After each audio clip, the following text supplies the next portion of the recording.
Imagine a world completely, undeniably obsessed with data. I mean, we are living in it, Oh, right? absolutely. Every single tap. Right. Every tap on your screen, every time your GPS recalculates a route, every second you linger on a streaming video, it is tracked, it's categorized, it's monetized. Yeah, your smartwatch knows your resting heart rate better than you do. We just count everything now. Exactly. We count everything. So now I want you to imagine 258 million children completely vanishing from this system. And, 258 million, that number is almost too large to even visualize. It's massive. It is. To put it in perspective, that is roughly 3/4 of the entire population of the United States. Just gone. Poof. Right. Gone from the spreadsheets. But they aren't physically gone. They are breathing, living, struggling kids. They wake up every day. But to the algorithms, right? To the official databases and the massive international organizations that dictate billions of dollars in global funding, they are literal data ghosts. Yeah. To the people making the rules, they simply do not exist. Which really brings us to the ultimate paradox of our modern era, I think. We are constantly sold this idea that data illuminates the truth. Right. More data is better. Exactly, that more data equals more clarity. But what we're really going to unpack today is how that data, when it's controlled by these incredibly rigid, top-down, global frameworks, it actually becomes a mechanism of erasure. So welcome to a deep dive that is going to fundamentally change how you view the big data era. Today, we are exploring a massive, truly groundbreaking body of research. It's a collection of global studies brought together under the title Achieving Equitable Education. And we have stacks of research on the table today. We've got regional analyses covering Latin America, the Arab states, Asia, alongside some incredibly deep theoretical frameworks. Our mission for this deep dive is to completely strip away the golden illusion of global education statistics. We're going to discover how our absolute obsession with glowing global metrics is quietly and efficiently erasing the world's most vulnerable people. And I promise you, by the time we wrap this up, you will never look at a success metric or a glowing news report or one of those beautiful corporate pie charts the exact same way again. Because we operate under this massive collective assumption that because we have endless spreadsheets, we have the whole picture. Right. But we are going to look under the hood of those spreadsheets to see how the very rules of what gets counted and, honestly, more importantly, what is actively ignored are leaving hundreds of millions of people completely in the dark. Okay, let's just jump right into this because I have been wrestling with this first concept all week. It's wild. I want to pose a scenario. Okay, lay it on me. Let's say a developing country builds 1,000 brand new schools, and the government proudly reports to the international community that their enrollment has hit an absolute record high. It's a 99% enrollment rate. By every traditional metric, is education improving in that country? Well, if you look at most global dashboards or, read a press release from a major international donor, the answer would be a resounding yes. It looks amazing. It looks like a massive, undeniable victory for human progress. But the research we're looking at today just rips the mask off that victory. Because here is the brutal reality hiding behind those shiny new desks. What if over half of the kids sitting in those new classrooms, staring at the chalkboard, cannot read a single sentence? Yeah. And that phenomenon is exactly what researchers Marcos Del Prado and Daniel Shepard, whose work really anchors a lot of this analysis, they identify it as the golden illusion. The golden illusion. Right. We, the global public, are constantly presented with these incredibly smooth, upward trending graphs. Enrollment goes up. The physical number of schools goes up. It paints this picture of a golden age of educational prosperity. But it's totally fake. It is a facade. It completely masks a steep, terrifying collapse in actual learning quality. The numbers in this research actually made my jaw drop. We are talking about up to 55 to 60% of primary and lower secondary students worldwide who cannot meet the absolute minimum standards in reading and math. Yeah, more than half. More than half. They are technically in school, they are physically in the building, but they aren't actually learning anything. And this isn't some sudden, unforeseen crisis that just popped up overnight. This is the compound interest of 30 years of empty promises. Wow. 30 years. If we look back at the history of global education initiatives, we can trace a very long, very depressing history of bounce checks from the international community. I really want to dig into that history because when I was reading through the timeline and the sources, I couldn't help but feel like I was watching a slow-motion car crash.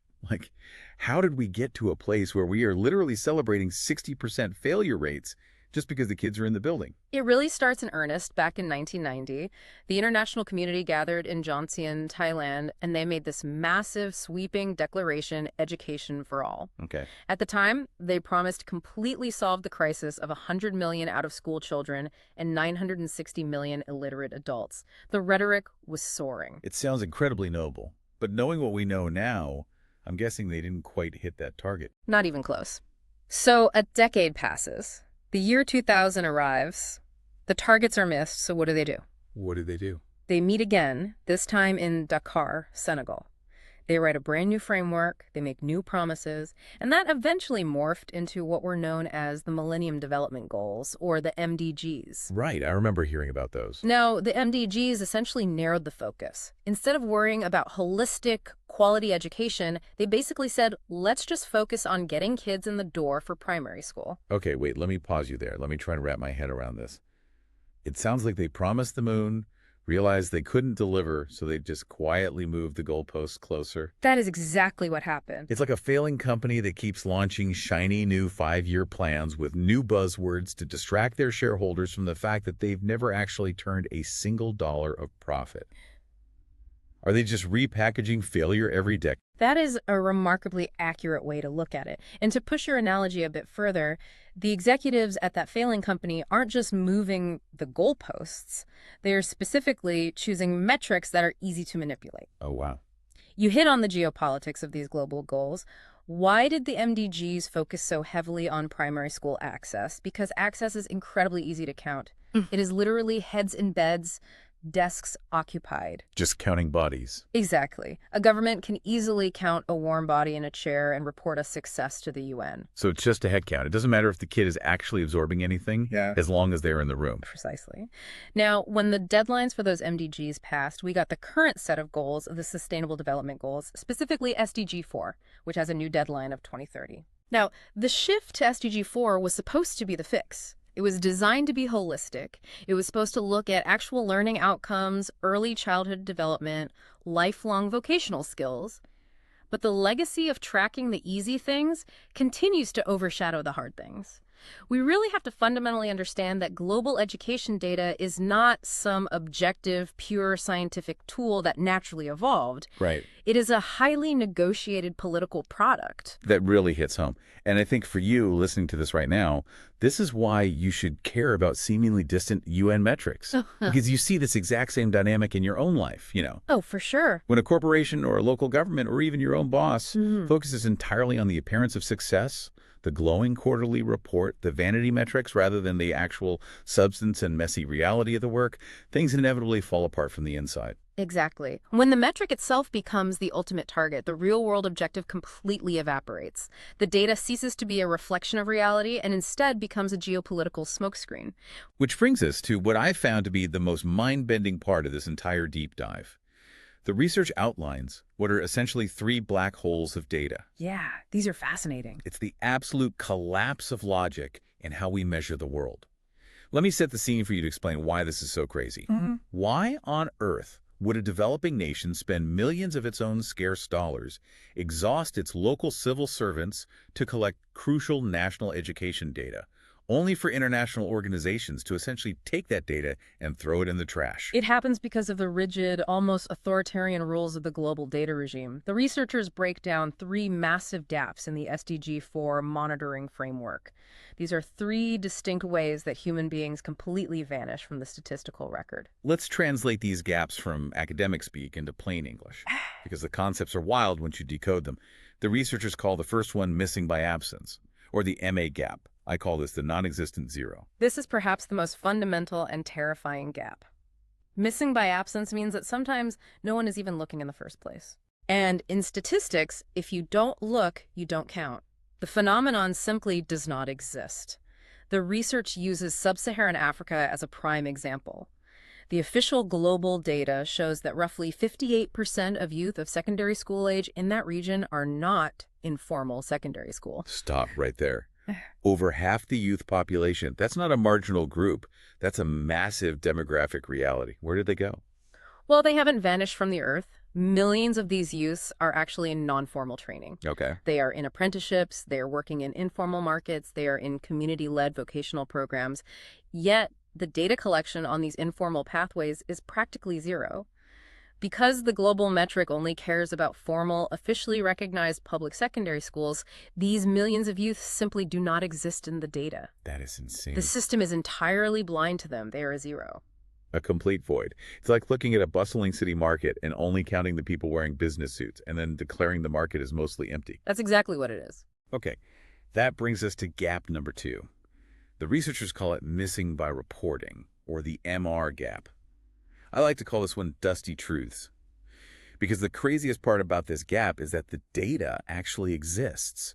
It's just sitting in a filing cabinet somewhere, gathering dust. This gap is incredibly frustrating from a policy perspective. The data exists locally. A country actually did the hard work of measuring things. They spent the money. They did, but it doesn't match the rigid global menu. The global UN framework essentially says, submit your data in exactly this format, using exactly these definitions, and comparing exactly these subjects. But a sovereign nation's own education system might measure things differently based on their cultural context. The source material gives a statistic on this that I had to read 3 times. It says that since 2014, less than a quarter of African countries have successfully submitted learning outcomes to UNESCO. Less than 25%. Less than 25%. Now, my immediate assumption was, oh, they just don't have the money to test their kids. That is the common assumption, but the data tells a much darker story. They absolutely tested their kids. Many African nations have incredibly robust national assessments. Right. But because their local assessments didn't perfectly align with the specific, standardized global proficiency framework mandated from above, the data was discarded by the international community. Let me puzzle this out. Give me an example of how a local test could be rejected like that. Okay, imagine a national assessment in an African country that tests reading comprehension by having a student read a text about local agricultural practices, or maybe a localized cultural folktale. Makes total sense. Right. The child reads it, understands it, and passes the test. They are literate. But the global framework might mandate that to be globally comparable, reading comprehension must be tested using a standardized prompt about, say, urban public transportation. You're kidding. No. If the local test doesn't match the global standard, the UN says we can't compare this to France or Japan, so it's invalid. To the international community, it's as if the testing never happened. Here's where it gets really interesting and honestly a bit infuriating. This is like trying to diagnose a patient who comes into the ER with a broken leg. But the doctor only has a tape measure. So the doctor just measures the patient's haircut, declares they are totally healthy, and sends them home. It's absurd, yeah. We're actively throwing away the actual lived reality of these countries because it doesn't fit neatly into a spreadsheet cell. Yeah. And that leads perfectly into gap 3, the missing by framework gap, the arrogant metrics. The blind framework. This gap occurs when the specific indicators chosen by the global community completely ignore the actual real-world drivers of educational inequality. Yes. The indicators might mandate that a country heavily monitor something incredibly vague, like global citizenship awareness or digital literacy. Right. But the framework completely ignores if a child is working 12 hours a day in a factory just to feed their siblings, or if their entire school just got washed away by a monsoon, or if the teachers haven't been paid by the state in 6 months and literally just do not show up to work. You're hitting on what the researchers term the concentric model of disadvantage. And this is a crucial concept. Real inequality is not a single isolated data point. It is not just about a lack of textbooks. It's overlapping. It compounds. Exactly. It's a vicious overlapping cycle of personal, family, school, and community disadvantages. Let's visualize this concentric model. Picture a bullseye. Okay, I'm picturing it. At the very center is the child. Maybe they speak a minority language not used in the classroom. The next ring out is the household. Maybe the mother is completely illiterate and the family lives in extreme multi-generational poverty. Right. The next ring out is the school environment. Maybe it's located in a remote rural area with no running water and entirely unqualified teachers. And the final outer ring is the broader community, perhaps dealing with regional conflict or climate disasters. But the global statistical formula just steamrolls all of that nuance. Think about it. A poor indigenous girl living in a remote rural area whose parents can't read gets mathematically flattened into a single female ratio statistic on a global dashboard. Where did her actual compounding struggles go? They evaporate. When the statistical formulas deviate from the messy reality on the ground, we blind ourselves to the actual root causes of dropout rates. It's just wild to me. The research notes that the combination of household wealth, a mother's literacy, and a school's geographic location often dictates up to 90% of the dropout risk. 90%. Right. But if a global indicator only asks you to look at broad gender parity, you will never fix the problem. You are meticulously treating a symptom while actively ignoring the disease. Speaking of gender parity, we really need to dive deep into how these metrics actively erase the most vulnerable people on Earth.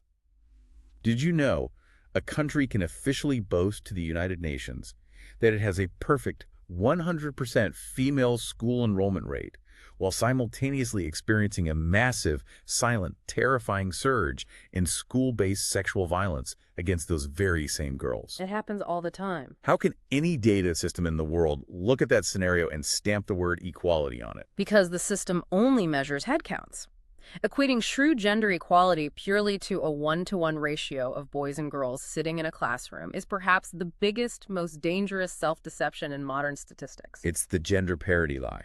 The researchers highlight an initiative called the AGE Project, Accountability for Gender Equality in Education. They point out that achieving a 1-to-1 parity number completely ignores the dark, complex reality of what actually happens inside those school walls. What happens when they get to the classroom? Right. Parity ignores campus violence. Parity ignores textbooks that reinforce terrible, submissive stereotypes. Parity completely ignores the fact that the second these girls graduate, they enter a workforce that subjects them to a massive wage gap. But on paper, in the UN databases, the country gets a gold star for equality because the bodies were in the room. So let me make sense of this.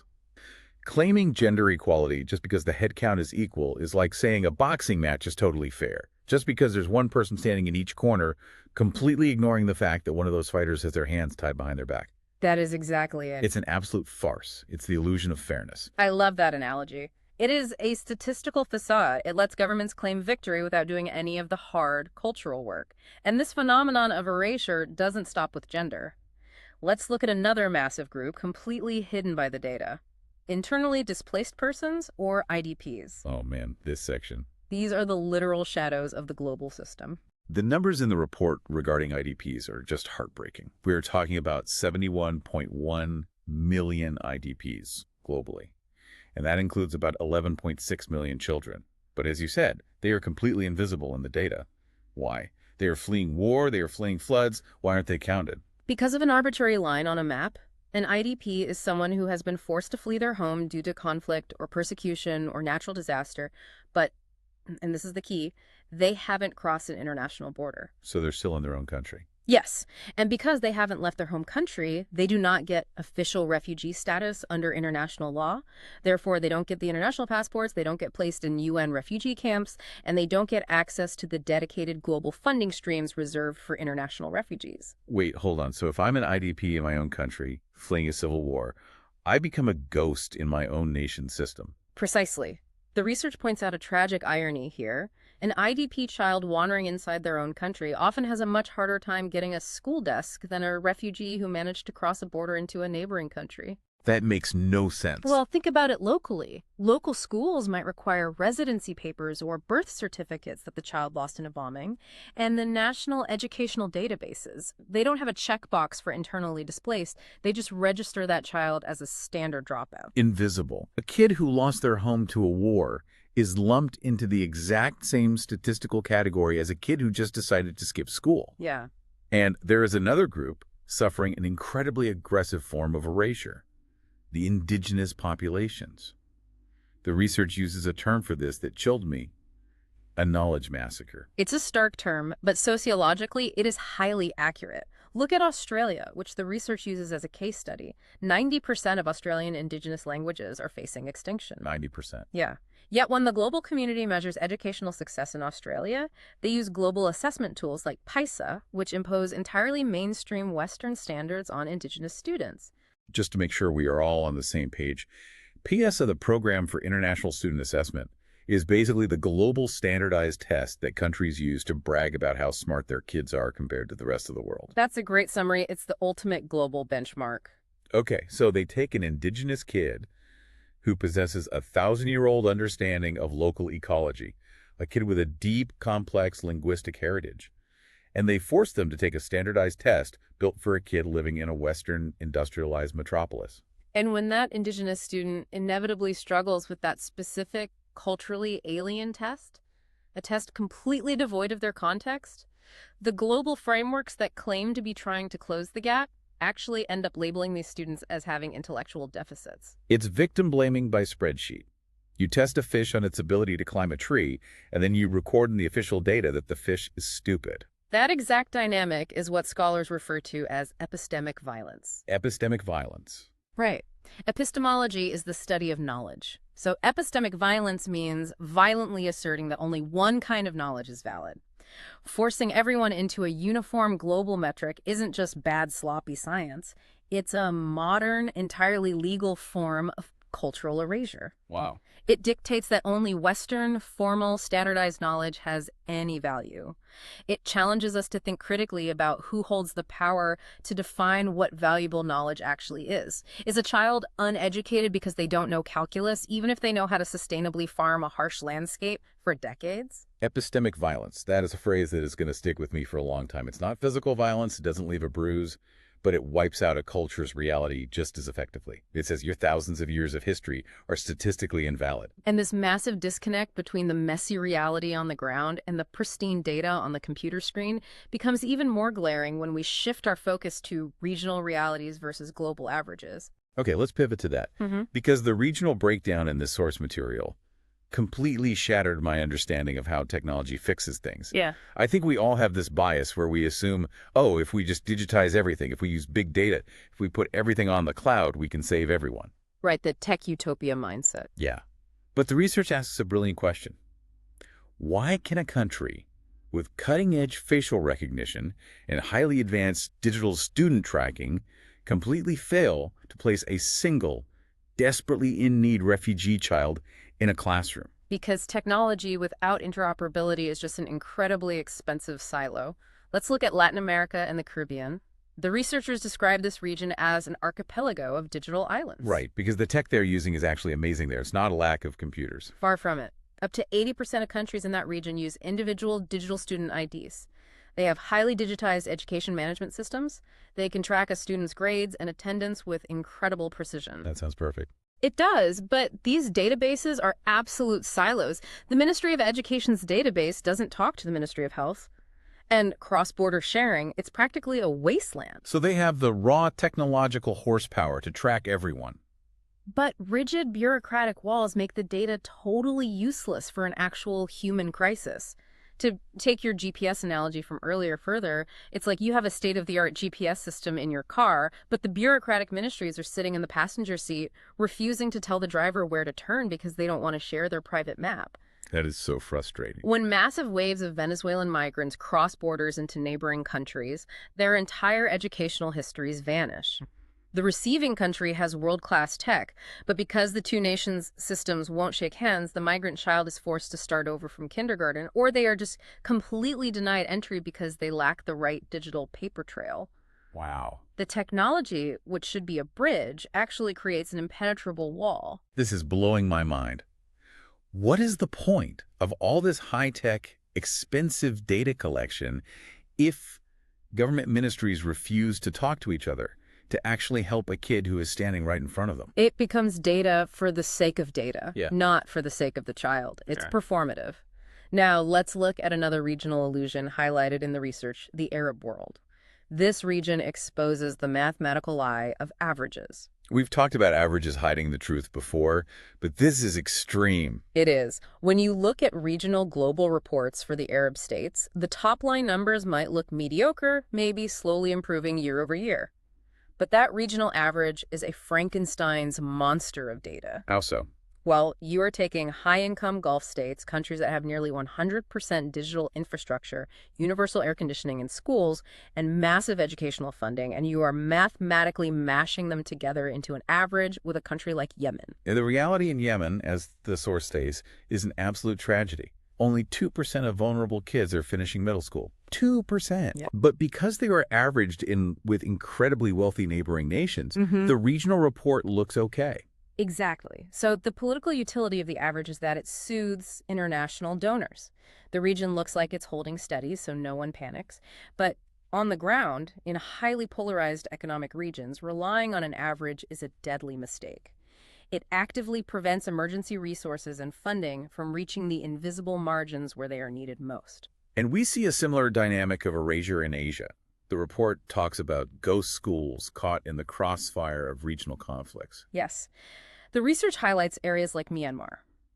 In these highly volatile conflict zones, you have massive populations, over 1 million people in some areas, who simply cannot be safely reached by the official national census. They are entirely off the grid of the state. And this is the incredible part, the kids are still learning. That is the resilience of the human spirit. In the total absence of the state, thousands of non-state, grassroots, community-led schools spring up. Parents and local leaders organize. And these schools are functioning remarkably well to save kids in war zones. They are providing safety, they provide a daily routine, and they provide foundational education. But because the central government doesn't control them, they are deemed illegal, or at best, entirely unrecognized. Therefore, they are completely erased from the official data. The government won't count them because it undermines their authority. And the UN. The UN relies entirely on the host government's data, so the UN doesn't count them either. A massive, highly successful community effort to educate children in the middle of a war zone is mathematically annihilated. Just to be clear for you listening, we are entirely neutral on the politics of these specific regional conflicts. We aren't taking sides on the wars themselves. We're purely looking at the mechanics of the data collection. And the mechanics are terrifying. It shows how data is a tool of state power. It really is. Which brings us to the final piece of the puzzle, the cost. The actual staggering financial cost of this global obsession with counting. This is where we really have to step back and ask a fundamental question. Who is this data actually serving? Right. Let you to picture a rural school in a developing nation. They literally cannot afford a blackboard. They don't have chalk. The roof leaks when it rains. The kids are sitting on dirt floors. Why is the global community forcing that impoverished country to spend millions of dollars of its limited budget assessing something as vague as global citizenship skills? The researchers call this phenomenon indicator inflation. The SDG-4 framework has 44 distinct, highly complex indicators that countries are expected to track. 44? Yeah. The financial and administrative burden to track, monitor, and report this massive amount of data is immense. We are talking about billions of dollars globally. For poor countries, complying with these global reporting demands directly drains their already scarce education budgets. So let me get this straight. They are spending money on measuring the poverty instead of spending the money to fix the poverty. It feels like we're buying a $50,000 security camera to watch a house burn down instead of just using that money to buy a fire hose. That's a grim way to put it, but accurate. Why do these countries agree to this? Because of the leverage of international aid. If a developing country wants access to World Bank loans or UN grants, they have to play the game. They have to produce the data. But here is the darkest twist in the whole system. This fuzzy, incomplete, incredibly complex data actually acts as a perfect shield for mediocre politicians. Wait, how does collecting more data protect a bad politician? Shouldn't it expose them? It provides plausible deniability. Yeah. The metrics are so convoluted and the data collection is so patchy that it prevents true accountability. The research notes that some large populations, certain governments, intentionally refuse to update their data. They submit the exact same old data year after year to the international bodies. To hide their failures. Because if you don't collect the new data, no one can statistically prove things are getting worse under your leadership. Exactly. The global data regime, which was ostensibly designed to create transparency and hold leaders accountable, is actually weaponized by those leaders to avoid accountability. It's a brilliant, cynical feedback loop. Okay, let's get real for a second. Are we counting these kids' struggles just so we can put a beautiful multicolored pie chart on a massive screen in a UN building in New York? Or are we doing it to actually pull them out of the mud? Reading this, I was feeling incredibly cynical. Understandably. But then I stumbled on the section about what happened in the Gambia. And I don't quite fully understand how it worked. If the UN couldn't fix these schools with millions of dollars and massive data frameworks, how did local villages in the Gambia do it just by changing how they looked at the numbers? The Gambia is the perfect antidote to everything we've discussed. They realized a very profound truth. Sending data up the chain to a central office in the capital city didn't change a single thing in the actual classroom, so they reversed the flow. They sent it down. Exactly. They established what's called an EMI, an Education Management Information System, but they made it bottom up. They took all that complex school data like teacher attendance, test scores, resources, they simplified it, and they brought it straight back down to the local village communities. But how does that work if the community members can't read complex statistical reports? The source mentioned many in these communities were illiterate. That's the brilliance of it. They didn't hand out 50-page academic PDFs. They made the data visual. They used color-coded charts, simple symbols, public meetings. And when they publicly shared this transparent data at the dirt level, face-to-face, it triggered a massive organic leap in school quality. That's amazing.